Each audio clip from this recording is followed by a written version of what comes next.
د فساد او پلان شویو جرمونو د راپور ورکونې پروژې ادعا کړې چې د جمهوري نظام پر مهال د افغانستان د ولسي جرګې مشر میر رحمان رحماني او زوی اجمل رحماني د امریکا له مرستو شویو پیسو په غلا کړو 15.2 میلیونو ډالرو دوبۍ کې پانګونه کړې ده. د فساد او پلان شویو جرمونو د راپور ورکونې په یو څېړنیز راپور کې ادعا کړې چې د OCCRP پروژې د جمهوري نظام پر مهال د افغانستان د ولسي جرګې مشر میر رحمان رحماني او زوی اجمل رحماني چې هغه هم د ولسي جرګې غړی و د امریکا له مرسته شویو پیسو په غلا کړیو 15.2 میلیون ډالرو لوړې ودانۍ، هستوګنځایونه، تفریحي سیمې او د اوړي چمتو شوي کورونه جوړ کړي دي. دا راپورونه وروسته تر دې خپریږي چې د تیر میلادي کال په ډسمبر کې د امریکا متحده ایالاتونو د خزانې وزارت میر رحمان رحماني د امریکا له مرسته شویو پیسو د میلیونونو ډالرو په غلا تورن کړ او هغه یې بندیزونه ولګول.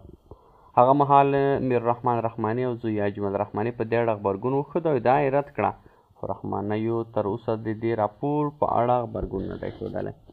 د فساد او پلان شویو جرمونو د راپور ورکونې پروژې په راپور کې ادعا شوې چې له رحمانیو سربیره 3 تنه نور هم چې د امریکا له مرسته شویو پیسو په غلا تورن دي دوبۍ کې جایدادونه لري.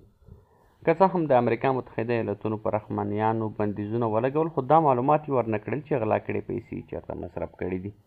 مګر د فساد او پلان جوړ شویو جرمونو د راپور ورکونې پروژې بیا ادعا کړې چې په دې پیسو په افغانستان کې له امریکا سره د قراردادونو پر مهال هم لوکس جایدادونه اخیستل شوي دي. په څېړنیز راپور کې دا هم لیکل شوي چې د دې جایدادونو د پراختیا لپاره رحمانیانو سره تړلي 2 شرکتونه جوړ شوي، هغه چې امریکا هم پرې بندیزونه لګولي او په کني ډول یې عاید 2 میلیونه ډالره دی. راپورونه زیاتوي په جرمني کې د جایدادونو د ثبت یو بل سند ښیي چې د میر رحمان رحماني زوی اجمل رحماني هم 6 شرکتونه چې ارزښت یې 190 میلیونه یورو دی لري.